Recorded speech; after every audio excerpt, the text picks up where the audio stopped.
충격적인 일이 벌어졌습니다.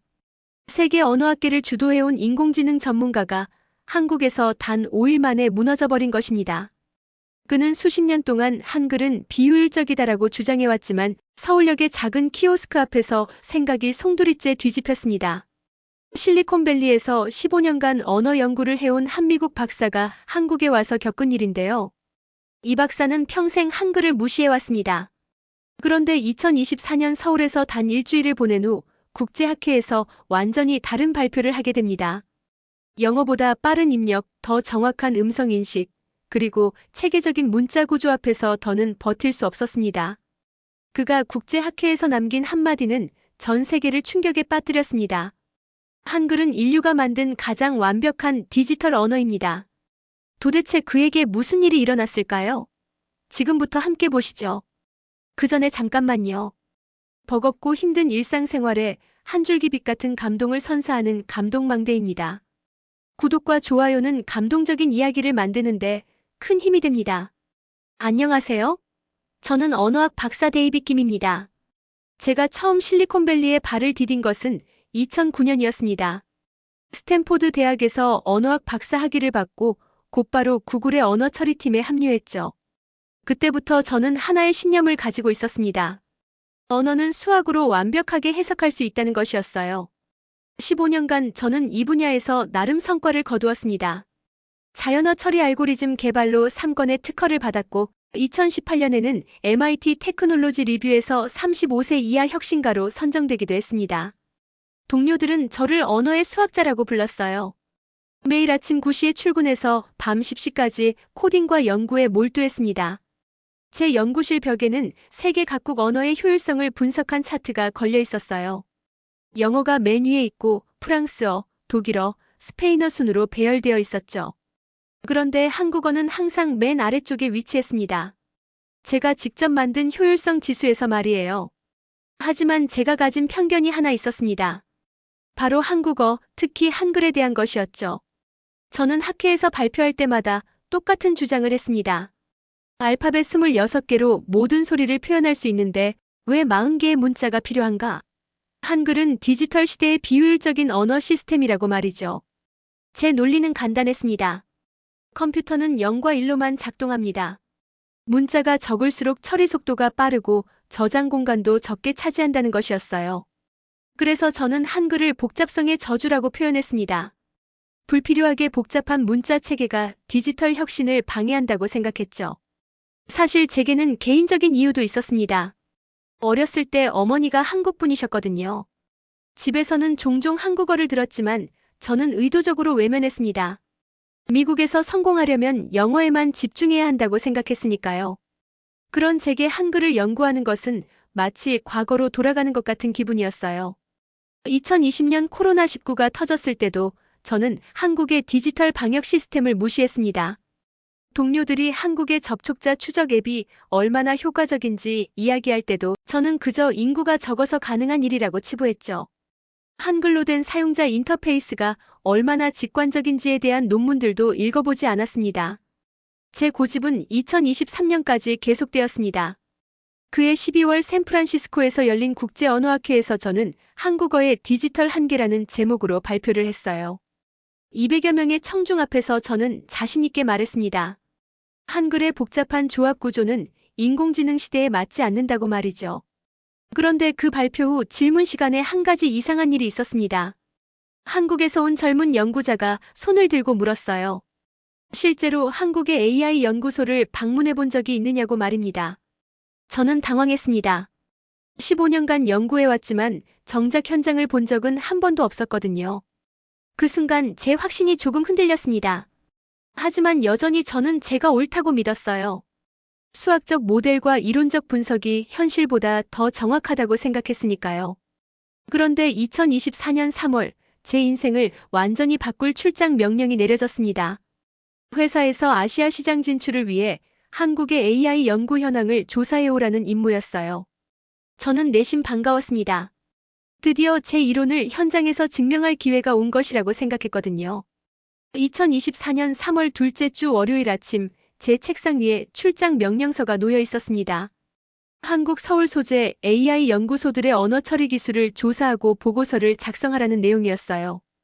기간은 일주일, 방문 예정지는 KAIST, 네이버 클로바, 삼성 리서치였습니다. 솔직히 말하면 저는 이 출장이 시간 낭비라고 생각했습니다. 이미 제 머릿속에는 결론이 정해져 있었거든요. 한국의 AI 기술이 아무리 발전했다 해도 한글이라는 비효율적인 언어 시스템을 사용하는 한 근본적인 한계가 있을 것이라고 확신했습니다. 그래서 저는 출장을 떠나기도 전에 보고서 초안을 작성해 두었어요.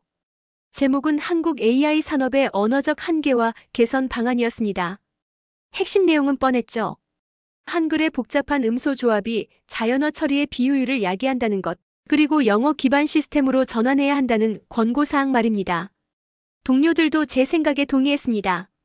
점심시간에 만난 톰 워커 박사는 이렇게 말했어요. 한국 회사들이 아무리 투자를 많이 해도 언어 자체의 한계는 극복할 수 없다고 말입니다. 제가 가져갈 보고서 초안을 보고는 완벽하다고 엄지손가락을 치켜 세우기도 했죠. 하지만 마음 한구석에서는 묘한 불안감이 있었습니다. 15년 전 어머니와의 마지막 통화가 자꾸 떠올랐거든요. 어머니는 한국어로 자장가를 불러주시곤 했는데 저는 항상 영어로 대답했습니다. 미국에서 성공하려면 한국어는 잊어야 한다고 생각했으니까요. 출발 전날 밤 저는 한국 관련 자료들을 대충 훑어봤습니다. K-팝이 전 세계를 휩쓸고 있다는 기사, 한국 드라마가 넷플릭스를 장악했다는 분석 보고서들이 눈에 띄었어요. 하지만 저는 이런 것들을 문화적 현상일 뿐이라고 치부했습니다. 언어의 효율성과는 별개의 문제라고 생각했죠. 3월 15일 오전 10시 30분, 저는 샌프란시스코 국제공항에서 대한항공 비행기에 몸을 맡겼습니다. 12시간 30분의 긴 비행이었어요. 기내에서 한국어 안내방송이 나올 때마다 저는 이어폰을 더 깊숙이 꽂았습니다. 차라리 영어 팟캐스트를 듣는 게 나았거든요. 비행기 안에서 저는 노트북을 열고 발표용 슬라이드를 다시 한번 점검했습니다. 한국어 토큰화의 비효율성을 보여주는 그래프, 영어 대비 처리 속도 저하를 나타내는 차트들이 완벽하게 정리되어 있었어요. 이 자료들만 봐도 한국의 연구진들은 할 말이 없을 것이라고 생각했습니다. 그런데 비행기가 한반도 상공에 들어서면서 이상한 기분이 들었어요. 창밖으로 보이는 서울의 야경이 예상보다 훨씬 현대적이고 역동적이었거든요. 강남의 고층 빌딩들이 실리콘밸리 못지않게 화려하게 빛나고 있었습니다. 순간 제가 가진 선입견이 혹시 틀렸을 수도 있다는 생각이 스쳤죠. 하지만 그 생각은 금세 사라졌습니다. 아무리 건물이 화려해도 언어의 본질적 한계는 변하지 않는다고 스스로를 다독였어요. 저는 가방 속 보고서 초안을 만지작거리며 마음을 다잡았습니다. 이번 출장은 그저 제 이론을 현장에서 확인하는 절차일 뿐이라고 말이죠. 비행기가 인천국제공항에 착륙하면서 저는 깊게 숨을 들이켰습니다. 일주일 후면 한국어의 한계를 명확히 증명하고 돌아갈 수 있을 것이라고 확신했어요. 그때만 해도 제가 얼마나 큰 착각을 하고 있었는지 전혀 몰랐습니다. 인천국제공항에 도착한 것은 현지 시간으로 오후 6시였습니다. 12시간 30분의 긴 비행으로 몸은 피곤했지만 머릿속은 오히려 또렷했어요. 드디어 제 이론을 현장에서 검증할 시간이 온 것이었습니다.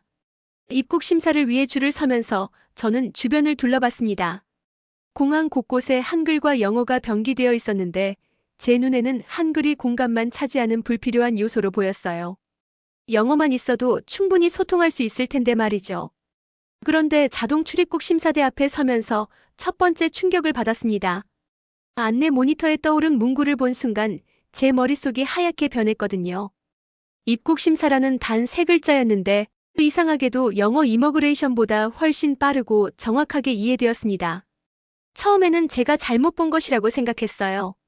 15년간 영어로만 생각해온 제가 한국어를 더 빨리 이해할 리 없다고 말이죠. 하지만 몇 번을 다시 봐도 결과는 같았습니다. 입국 심사라는 3글자가 이머그레이션이라는 10개 철자보다 훨씬 직관적으로 다가왔어요. 자동 심사대에서 여권을 스캔하는 동안 저는 계속 그 문구를 쳐다봤습니다. 입국 심사. 입국과 심사라는 두 개념이 명확하게 분리되어 있으면서도 완벽하게 결합되어 있었어요. 영어 이머그레이션은 하나의 덩어리로만 인식되는 반면 한글은 의미 단위가 시각적으로 구분되어 있었습니다. 심사를 마치고 수화물 찾는 곳으로 향하면서도 저는 계속 혼란스러웠어요. 제 이론에 따르면 문자가 적을수록 인지 속도가 빨라야 하는데 실제로는 정반대 현상이 일어난 것이었습니다. 40개 문자로 구성된 한글이 26개 문자의 영어보다 더 효율적으로 느껴진다니요. 수화물 찾는 곳에서도 비슷한 경험을 했습니다. 수화물 찾는 곳이라는 안내판을 본 순간 저는 무의식적으로 그곳으로 향하고 있었어요. 백어지 CLAIM이라는 영어 표지판은 오히려 눈에 잘 들어오지 않았습니다. 이상한 일이었죠. 저는 스스로를 진정시키려고 노력했습니다. 아마도 피로 때문일 것이라고, 혹은 어릴 때 어머니가 사용하신 한국어의 잔재가 남아있어서일 것이라고 합리화했어요. 하지만 마음 한구석에서는 불안감이 커지고 있었습니다. 공항 와이파이에 접속하기 위해 키오스크를 사용할 때 더 큰 충격이 기다리고 있었어요. 무료 와이파이라는 네 글자가 프리 와이파이보다 훨씬 명확하게 느껴졌거든요. 무료라는 개념과 와이파이라는 기술 용어가 완벽하게 조화를 이루고 있었습니다. 저는 노트북을 꺼내 급하게 메모를 작성했습니다. 한국어 인지 속도가 예상보다 빠름. 의미 단위 구분이 시각적으로 명확함. 하지만 곧바로 이 메모를 지웠어요. 이런 주관적 경험을 과학적 데이터라고 할 수는 없다고 생각했거든요. 공항 리무진 버스를 타기 위해 매표소로 향하면서 저는 제 자신에게 다짐했습니다. 이런 개인적 경험에 흔들리지 말고 객관적인 데이터만 수집하자고 말이죠. 아마도 내일 연구소에서 만날 데이터들은 제 이론을 뒷받침해 줄 것이라고 확신했어요. 하지만 리무진 버스 안에서 서울 시내로 향하면서도 그 세 글자는 계속 제 머릿속을 맴돌았습니다. 입국 심사. 왜 이렇게 강렬한 인상을 남긴 걸까요? 저는 창밖 서울의 야경을 바라보며 내일이면 모든 것이 명확해질 것이라고 스스로를 다독였습니다. 그런데 지금 돌이켜보면 그때부터 이미 제 15년 확신이 조금씩 무너지기 시작한 것이었어요. 다음 날 아침 9시, 저는 명동의 한 호텔에서 눈을 떴습니다. 시차 적응이 되지 않아 새벽 4시부터 뒤척이다가 결국 일찍 일어났어요. 오늘은 카이스트를 방문하기 전에 서울역에서 KTX를 타고 대전으로 가야 했습니다. 호텔 조식을 먹고 서울역으로 향했는데 지하철 2호선 을지로 입구역에서 환승하는 과정에서 또다시 예상치 못한 경험을 했어요. 역명판을 보는 순간 을지로 입구라는 5글자가 EULJIRO 1-가보다 훨씬 빠르게 인식되었습니다. 어제 공항에서의 경험이 단순한 착각이 아니었던 거죠. 서울역에 도착해서 KTX 표를 끊으려고 키오스크 앞에 섰습니다. 원래는 직원에게 영어로 말하려고 했는데 키오스크 화면이 워낙 직관적으로 되어 있어서 무심코 한국어 버전을 선택했어요. 그리고 그 순간 제 인생에서 가장 충격적인 경험을 하게 됩니다. 출발역과 도착역을 선택하는 과정에서 저는 깜짝 놀랐습니다. 서울역에서 대전역까지라는 선택지가 영어 표기보다 훨씬 빠르게 처리되었거든요. 더 놀라운 것은 좌석 선택 화면이었어요. 일반실, 특실, 입석이라는 구분이 영어 표기보다 명확하게 느껴졌습니다. 결제 화면에서는 더욱 놀라운 일이 벌어졌어요. 카드 결제라는 네 글자를 보자마자 저는 자동으로 신용카드를 꺼내고 있었습니다. 영어 표현을 읽고 이해하는 시간보다 훨씬 빠른 반응이었죠. 이건 분명히 우연이 아니었어요. KTX를 기다리면서 저는 급하게 노트북을 열었습니다. 어제부터 경험한 일들을 정리해야 했거든요. 한국어의 인지 속도가 생각보다 빠르다는 것, 의미 전달이 더 직접적이라는 것들을 메모했어요. 하지만 여전히 이런 주관적 경험을 과학적 데이터로 받아들이기는 어려웠습니다. KTX가 출발하고 30분 정도 지났을 때 차내 안내방송이 나왔어요. 한국어와 영어로 번갈아 방송했는데 신기하게도 한국어 방송이 더 정보 전달력이 높다고 느껴졌습니다. 곧 대전역에 도착합니다라는 8글자가 영어 문장보다 훨씬 간결하면서도 명확했어요. 그런데 정말 결정적인 순간은 대전역에서 택시를 탈 때 벌어졌습니다. 택시기사님이 카이스트 가시나요라고 물어보셨는데 저는 자연스럽게 네라고 대답했어요. 15년 만에 처음 한국어로 대화한 순간이었습니다. 그리고 그 순간 제 마음속에서 뭔가가 무너지는 소리가 들렸어요. 택시 안에서 저는 혼란스러웠습니다. 어릴 때 어머니와 나눈 한국어가 이렇게 자연스럽게 튀어나올 줄 몰랐거든요. 더 놀라운 것은 한국어로 생각하는 것이 영어보다 더 편하게 느껴진다는 것이었어요. 마치 오랫동안 잊고 있던 모국어가 되살아나는 기분이었습니다. 카이스트 정문 앞에서 택시에서 내리면서 저는 깊게 숨을 들이켰어요. 한국과학기술원이라는 5글자가 영어 표기보다 훨씬 위엄있게 느껴졌습니다. 이상했어요. 한국어를 무시해왔던 제가 이런 감정을 느낄 줄 몰랐거든요. 연구소로 들어가면서 저는 가방 속 보고서 초안을 만졌습니다. 어제까지만 해도 확신에 가득 찬 그 문서가 이제는 의심스럽게 느껴졌어요. 혹시 제가 15년간 놓친 것이 있는 것은 아닐까? 한국어, 특히 한글에 대해 제대로 알지도 못하면서 성급한 결론을 내린 것은 아닐까? 연구소 로비에서 연구진들을 기다리면서 저는 마음을 다잡으려고 했습니다. 하지만 벽에 걸린 한글 현판들을 보며 점점 더 확신이 흔들렸어요. 과학기술로 세상을 바꾸어 나간다는 문구가 영어 표기보다 훨씬 강렬하게 다가왔거든요. 이제 더 이상 우연이라고 할 수 없었습니다. 카이스트 인공지능대학원에서 저를 맞아준 분은 김성훈 교수님이었습니다. 50대 중반의 온화한 인상을 가진 분이셨는데 유창한 영어로 인사를 건네셨어요. 하지만 저는 이상하게도 한국어로 대답하고 싶은 충동을 느꼈습니다. 교수님은 저를 연구실로 안내하며 말씀하셨어요. 한국어 자연어 처리 분야에서 최근 몇 년간 놀라운 발전이 있었다고 하셨습니다. 저는 속으로 웃었어요. 아무리 발전했다 해도 언어 자체의 구조적 한계는 극복할 수 없을 것이라고 생각했거든요. 그런데 연구실에 들어서자마자 제 생각이 완전히 바뀌기 시작했습니다. 벽면 가득 붙어있는 연구 결과 차트들을 본 순간 저는 말문이 막혔어요. 한국어 음성 인식 정확도가 97.3%라고 적혀 있었는데 이는 영어의 95.1%보다 높은 수치였습니다. 김 교수님이 설명해 주셨어요. 한글의 표현 문자 특성상 발음과 문자가 거의 1:1 대응된다고 하셨습니다. 반면 영어는 같은 철자라도 단어에 따라 발음이 달라지는 경우가 많아서 음성 인식에서 오히려 불리하다는 것이었어요. 저는 15년간 이런 기초적인 사실조차 간과하고 있었던 겁니다. 더 충격적인 데이터는 토크나 효율성 비교였습니다. 모니터에 표시된 그래프를 보니 한국어가 세계 1위였어요. 같은 의미를 전달하는 데 필요한 토큰 수가 영어보다 평균 30% 적었습니다. 의는 곧 처리 속도가 30% 빠르다는 의미였죠. 김 교수님이 실제 예시를 보여주셨습니다. 인공지능이 발전하고 있다는 문장을 토큰화하면 7개 단위로 분석되는데 영어로는 Artificial Intelligence is Developing이 되어 10개 단위가 필요하다는 것이었어요. 한글이 더 압축적이고 효율적인 정보 전달이 가능했던 겁니다. 연구원들이 보여준 실시간 번역 시스템은 더욱 놀라웠습니다. 한국어를 다른 언어로 번역할 때의 정확도가 영어 기반 번역보다 높았어요.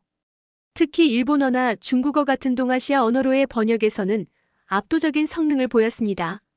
제가 의구심을 표했을 때 한 연구원이 흥미로운 설명을 해주었어요. 한글은 음성학적 원리에 따라 체계적으로 만들어진 문자라서 다른 언어의 발음을 정확하게 표기할 수 있다는 것이었습니다. 실제로 외국어 학습 앱에서 한글을 발음 표기 도구로 사용하는 사례가 늘어나고 있다고 했어요. 점심시간에 네이버 클로바 연구소로 이동했는데 거기서 본 데이터는 더욱 충격적이었습니다.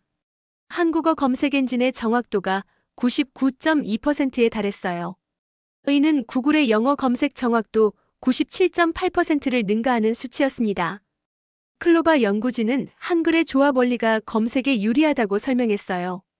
자음과 모음이 조합되어 글자를 만드는 특성상 부분 검색이나 유사 검색에서 뛰어난 성능을 보인다는 것이었습니다.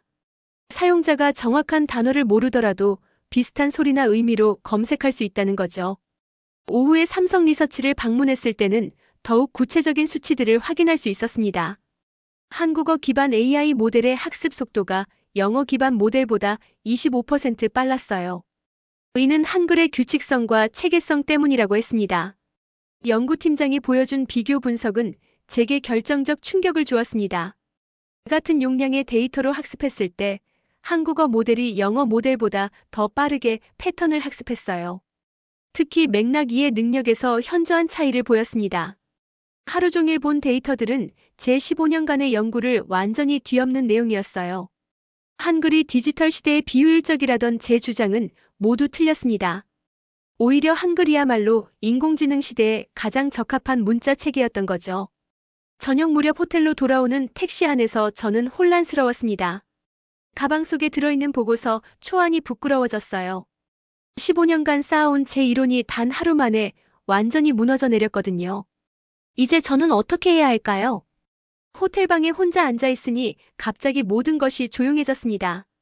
하루 종일 충격적인 데이터들을 본 후 이제 제가 마주해야 할 것은 냉정한 현실이었어요. 15년간 쌓아온 제 연구가 틀렸다는 사실을 인정해야 하는 순간이었습니다. 저는 노트북을 열고 오늘 수집한 데이터들을 정리하기 시작했어요. 한국어 음성 인식 정확도 97.3%, 토큰화 효율성 세계 1위, 검색 엔진 정확도 99.2%. 이 모든 수치들이 제 이론을 정면으로 반박하고 있었습니다. 과학자로서 더 이상 이 사실을 부정할 수 없었어요. 그런데 데이터를 정리하다가 문득 이상한 감정이 밀려왔습니다. 한글의 우수성을 인정하는 것이 단순히 학술적 패배감을 넘어서는 뭔가 더 깊은 의미가 있는 것 같았어요. 마치 오랫동안 잃어버렸던 무언가를 되찾는 듯한 기분이었습니다. 창밖으로 서울의 밤 풍경을 바라보며 저는 30년 전 기억을 떠올렸습니다. 어머니가 저를 재우시며 불러주시던 한국 자장가가 갑자기 생생하게 되살아났어요. 자장자장 우리 아가 잘도 잔다. 그때 어머니의 따뜻한 목소리가 귓가에 맴돌았습니다. 어린 시절 저는 어머니가 한국어로 말씀하실 때마다 영어로만 대답했어요. 미국에서 성공하려면 한국어는 버려야 한다고 생각했거든요. 학교 친구들 앞에서 어머니가 한국어로 말씀하실 때면 부끄러워하기도 했습니다. 지금 생각해보니 어머니가 얼마나 상처받으셨을까요? 대학원에 진학할 때 어머니는 한국어도 공부해보라고 권하셨어요. 하지만 저는 단호하게 거절했습니다. 언어학을 전공하면서도 한국어는 연구 가치가 없다고 생각했던 거죠. 어머니는 아쉬워하셨지만 더 이상 강요하지 않으셨습니다. 2019년 어머니가 돌아가시기 전 마지막 통화에서도 저는 영어로만 말했어요. 어머니는 한국어로 사랑한다고 말씀하셨는데 저는 I love you too라고 대답했습니다. 지금 생각해보니 어머니가 들으시고 싶었던 것은 사랑해요라는 세 글자였을 텐데 말이에요. 호텔 침대에 누워서 천장을 바라보니 눈물이 났습니다. 제가 15년간 한글을 무시한 것은 단순한 학술적 편견이 아니었어요. 제 뿌리를 부정하고 어머니의 언어를 거부한 것이었습니다. 성공이라는 명분으로 제 정체성을 버린 거였죠. 그때 문득 오늘 만난 연구진들의 모습이 떠올랐습니다. 그들은 한글로 세계 최고 수준의 연구를 하고 있었어요. 자신들의 언어를 버리지 않으면서도 국제적으로 인정받고 있었습니다. 제가 선택한 길이 유일한 성공 방법이 아니었던 거죠. 스마트폰을 꺼내 어머니 사진을 오랜만에 봤습니다. 한복을 입고 환하게 웃고 계신 모습이었어요. 그리고는 무심코 한글 키보드로 바꿔서 글자를 써봤습니다. 어머니, 죄송해요. 서툰 한글이었지만 이상하게도 영어보다 마음이 편안해졌어요. 새벽 2시가 넘어서야 잠이 들었는데 꿈에서 어머니를 만났습니다. 어머니는 여전히 한국어로 말씀하셨고 저는 처음으로 한국어로 대답했어요. 어머니, 이제 알겠어요. 한글이 얼마나 아름다운지 말입니다. 꿈속에서 어머니는 환하게 웃으셨습니다. 아침에 일어나서 거울을 보니 제 얼굴이 달라져 있었어요. 어제까지의 오만함과 편견이 사라지고 뭔가 겸손한 표정이 되어 있었습니다. 이제 저는 결정해야 했어요. 15년간의 잘못된 연구를 인정하고 새로운 시작을 할 것인가? 아니면 계속 고집을 부릴 것인가? 샤워를 하면서 저는 마음을 정했습니다. 오늘 오후 출국 전에 한 가지 해야 할 일이 있었어요. 바로 내일 샌프란시스코에서 열릴 학회 발표 내용을 완전히 바꾸는 것이었습니다. 이제 진실을 말할 때가 왔어요. 해시태그 제7장 무대 위의 진실. 인천공항에서 샌프란시스코로 향하는 비행기 안에서 저는 발표 원고를 완전히 새로 작성했습니다. 원래 준비했던 한국어의 디지털 한계라는 제목을 지우고 한글 인공지능 시대의 완벽한 언어라는 새로운 제목을 적었어요. 12시간 30분의 비행시간 동안 저는 한 글자 한 글자 정성스럽게 원고를 다시 썼습니다. 샌프란시스코에 도착한 것은 현지 시간으로 목요일 오후 3시였습니다. 발표는 다음 날 오전 10시였어요. 호텔에 체크인한 후 저는 마지막으로 원고를 점검했습니다. 제 15년 연구 인생을 통째로 부정하는 내용이었지만 이상하게도 마음은 편안했어요. 금요일 아침 샌프란시스코 컨벤션 센터 대강당에는 300여 명의 언어학자들이 모여 있었습니다. 제 발표를 기대하고 온 사람들이 많았어요. 저는 항상 한국어를 비판해왔던 학자로 유명했거든요. 무대 뒤에서 대기하며 저는 깊게 숨을 들이켰습니다. 사회자가 제 이름을 호명했습니다. 데이빗 김 박사의 한국어 디지털 처리 한계에 관한 연구 발표입니다. 박수 소리와 함께 저는 무대로 향했어요. 강단에 서서 청중들을 바라보니 익숙한 얼굴들이 보였습니다. 15년간 함께 연구해온 동료들이었죠. 프레젠테이션 첫 슬라이드를 켰습니다. 하지만 화면에 나타난 것은 원래 제목이 아니었어요. 한글 인공지능 시대의 완벽한 언어라는 새로운 제목이 떴습니다. 청중들이 웅성거리기 시작했어요. 이상하다는 표정들이었습니다. 저는 마이크에 입을 가까이 대고 말했습니다. 여러분, 오늘 저는 제가 15년간 믿어왔던 모든 것을 부정하는 발표를 하려고 합니다. 장내가 더욱 소란스러워졌어요. 뒷좌석에서 누군가가 농담인가요? 라고 물었습니다. 저는 침착하게 계속했습니다. 지난주 한국에서 직접 확인한 데이터를 바탕으로 말씀드리겠습니다. 한글은 제가 생각했던 비효율적인 언어가 아니었습니다. 오히려 디지털 시대에 가장 적합한 문자 체계였어요. 청중들의 웅성거림이 더 커졌습니다. 첫 번째 데이터를 공개했습니다. 한국어 음성 인식 정확도 97.3%, 영어 95.1%. 청중들이 숨을 죽였어요. 두 번째 데이터 토크나 효율성에서 한국어가 세계 1위. 세 번째 데이터 검색 엔진 정확도 99.2%. 하나씩 공개할 때마다 장내는 더욱 조용해졌습니다. 톰 워커 박사가 손을 들고 질문했습니다.